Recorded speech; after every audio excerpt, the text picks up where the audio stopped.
ce projet de loi qui a été déposé à l'Assemblée nationale, sur le bureau de l'Assemblée nationale la semaine dernière, sauf erreur de ma part, a pour intitulé, donc c'est un projet de loi pour une immigration maîtrisée et un droit d'asile effectif.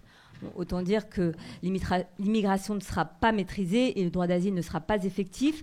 Mais bon, ils le présentent avec un « et », mais quand même, quand on lit un peu l'exposé de leurs motifs, on entend ça, c'est que la maîtrise des flux migratoires, donc la maîtrise de l'immigration, seule permet de garantir un droit d'asile effectif et l'accueil des étrangers, blablabla. Ce que nous dénonçons, en ayant cessé les plaidoiries devant la Cour nationale du droit d'asile, c'est l'esprit du texte, à savoir réduire, précariser, contrôler, trier et in fine reconduire. Alors, peut-être commencer quand même par dire que c'est un énième projet de loi, que des projets de loi sur l'immigration, il y en a tous les 2 ans. Et même le Conseil d'État, dans son rapport, dans son avis, a considéré que ce n'était pas tellement raisonnable de faire un projet de loi tous les 2 ans, sachant que la loi précédente, celle de mars 2016, certaines de ses dispositions sont entrées en vigueur il y a moins d'1 an. Donc, c'est pas seulement de redire la même chose. À chaque fois qu'il y a un projet de loi, on dit « Ah là là, ça fait à peine 2 ans que le dernier projet de loi a été adopté ». Indépendamment de ça, qu'est-ce que ça représente ? Ça veut dire que les textes changent en permanence. Et comment faire valoir des droits, comment avoir des droits si le droit n'est pas accessible parce qu'il est tellement compliqué. Même les professionnels du droit, les avocats spécialistes en droit des étrangers, les juges, ils ont à peine le temps de comprendre les réformes, les délais qui changent, les points de départ de délais qui changent, etc.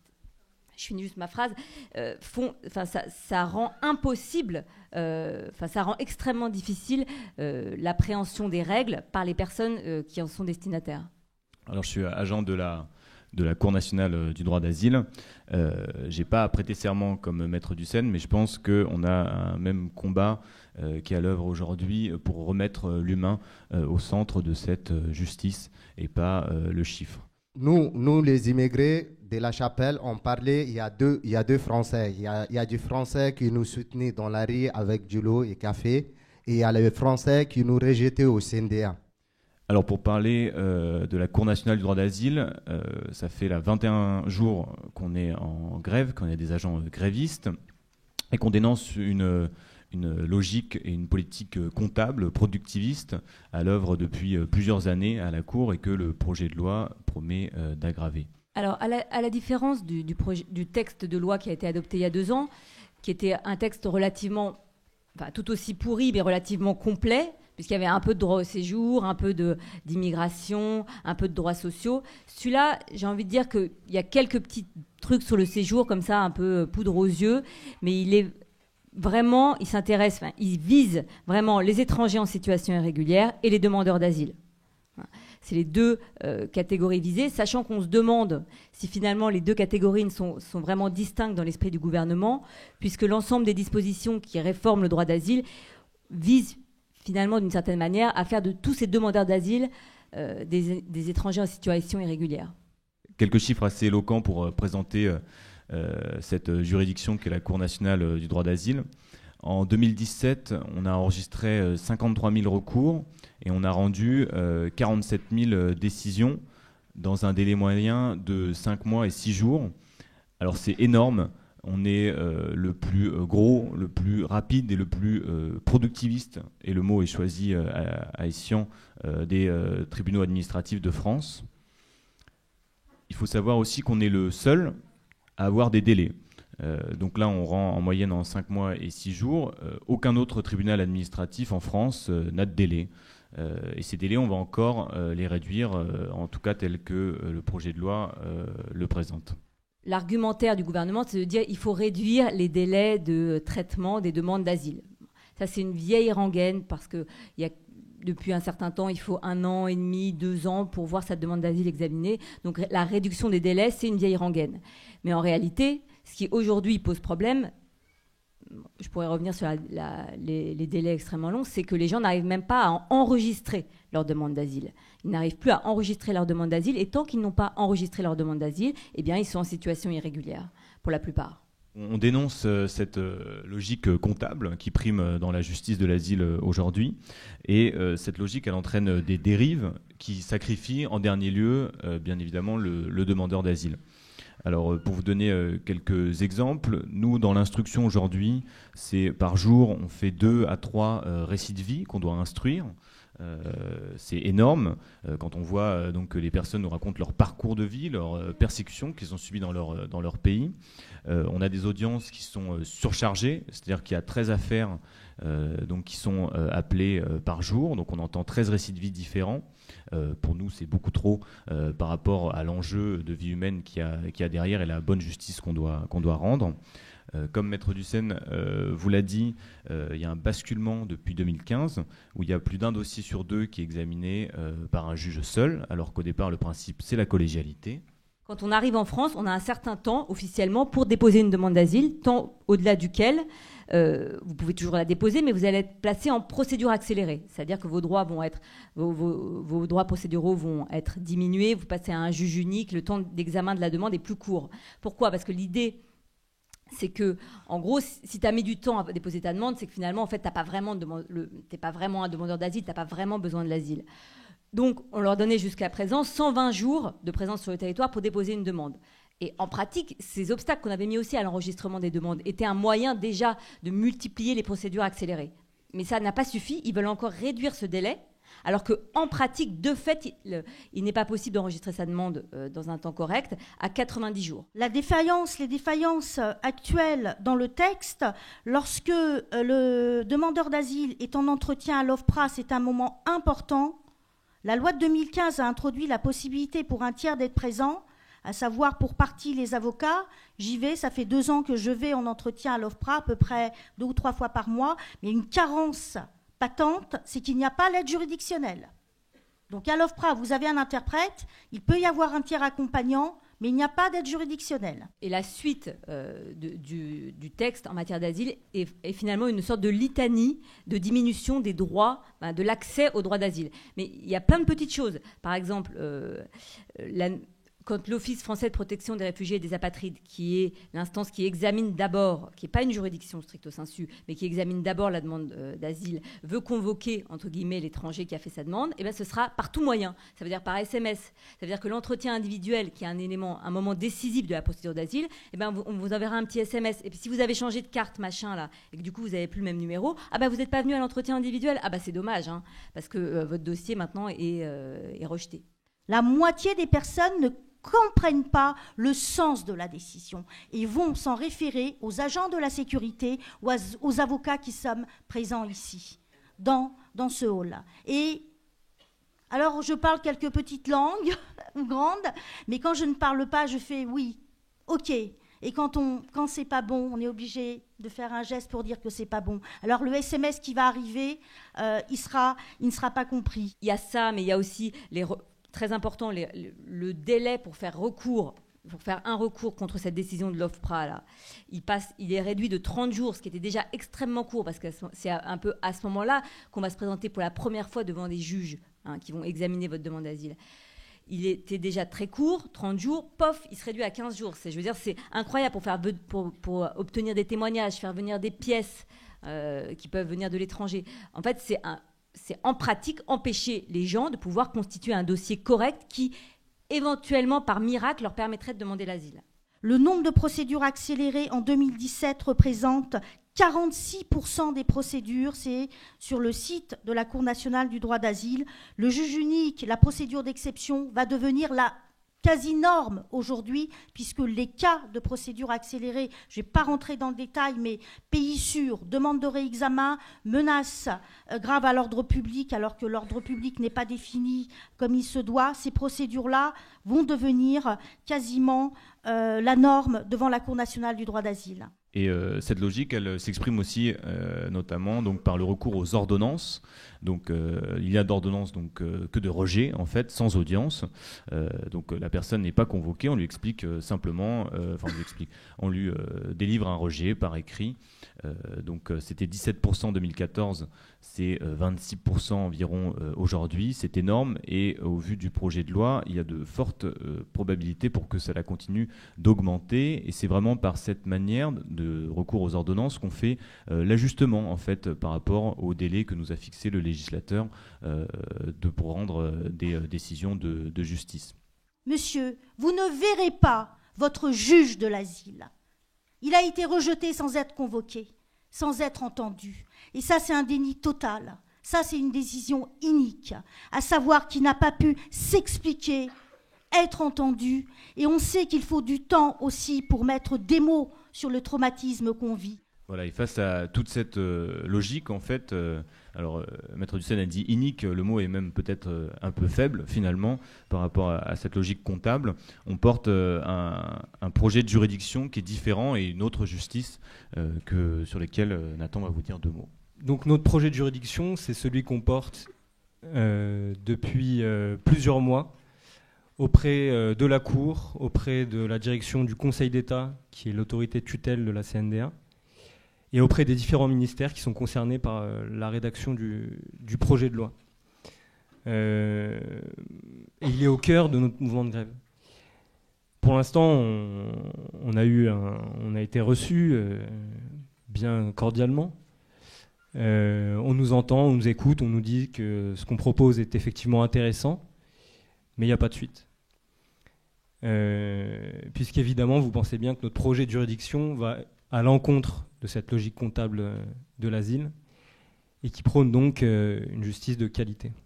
Autre élément très important pour nous, avocats, et parfois j'ai honte, je vous le dis, lorsque je fais un recours à l'aveugle, lorsque je vais à l'audience, quand je suis désignée à l'aide juridictionnelle, que je n'ai pas pu m'entretenir avec mon client, parce qu'il n'y a pas d'interprète à l'AJ, à l'aide juridictionnelle, aux côtés de l'avocat à l'aide juridictionnelle. L'interprète n'est là qu'au stade de l'entretien à l'OFPRA et à l'audience, mais pas avant, pas pendant tout le parcours. Cette décision de la Cour nationale du droit d'asile, qui est évidemment décisive parce qu'elle va déterminer le statut de réfugié ou de débouté de l'individu, eh bien, dans un certain nombre de cas, elle n'aura plus d'effet suspensif. C'est-à-dire que si la personne veut faire un recours contre la décision de la CNDA, eh bien, il n'y aura pas d'effet suspensif. Ça veut dire que l'étranger devra immédiatement quitter le territoire.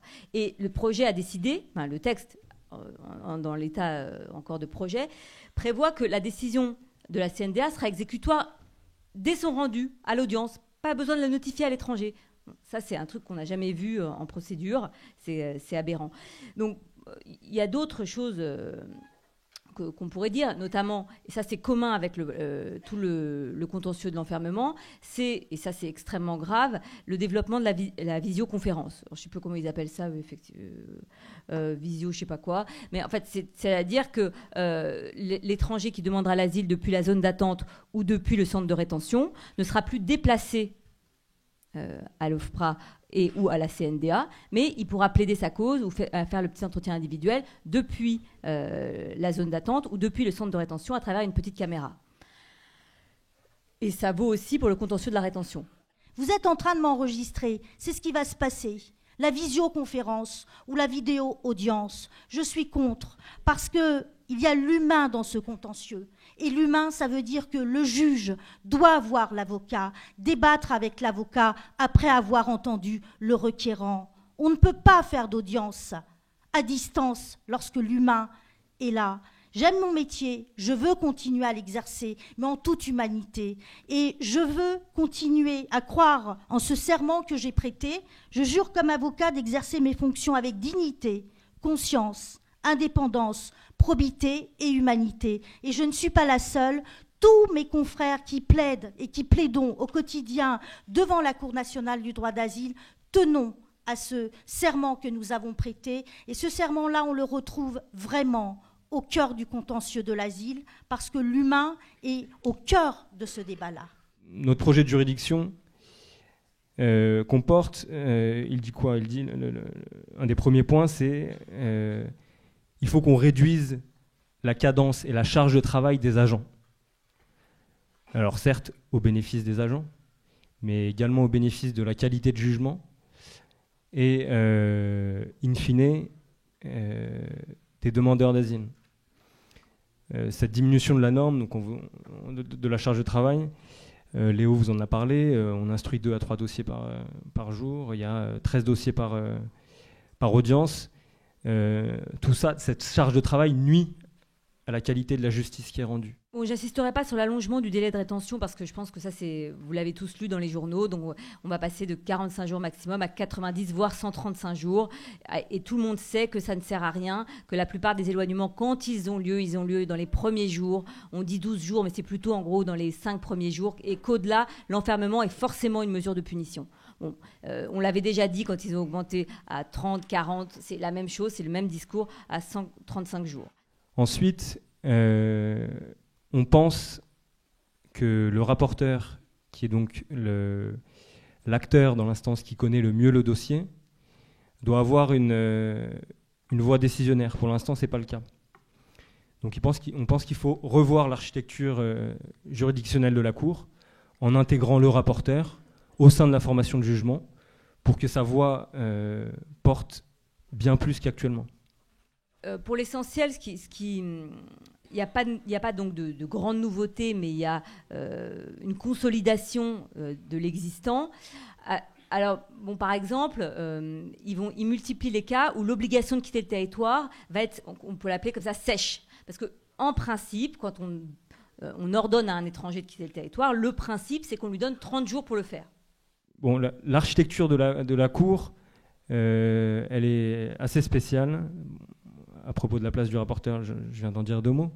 Mais également en ce qui concerne les secrétaires d'audience. On est une juridiction, alors on est la plus grosse juridiction administrative de France, par contre il n'y a pas de greffier. Il n'y a pas de greffier, il n'y a pas de procès verbal.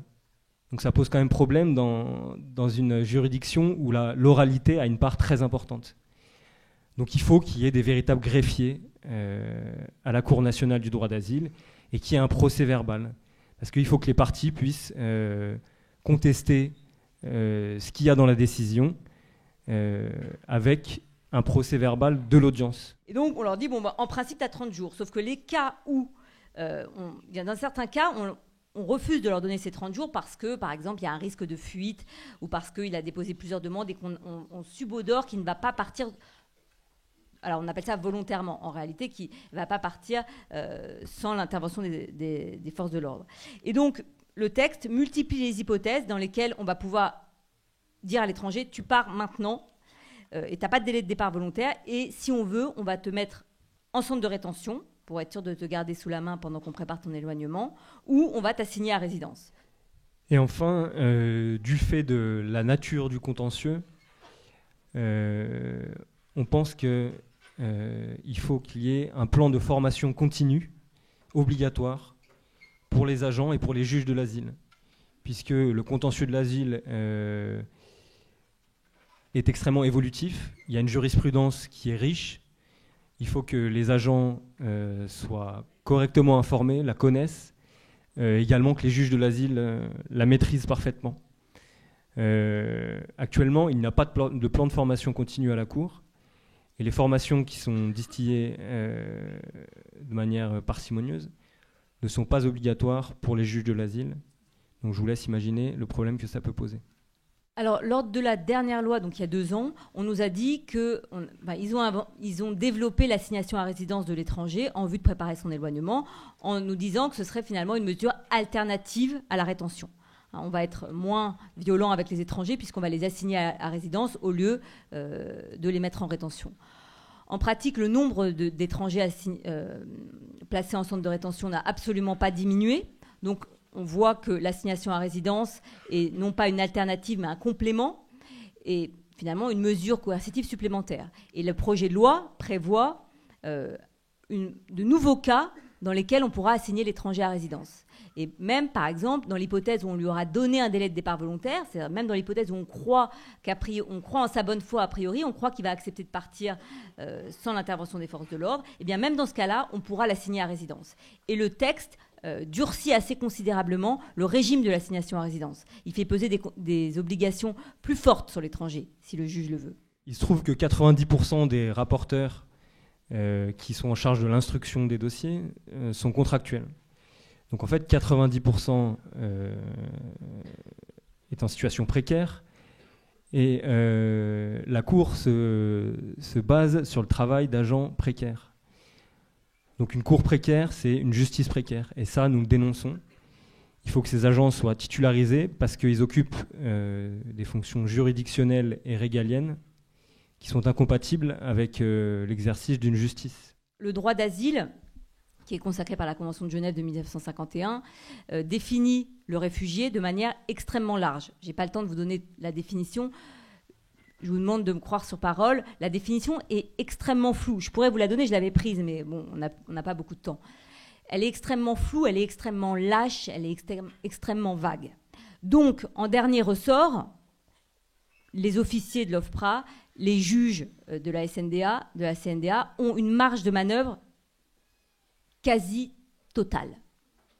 Quasi totale. Sauf...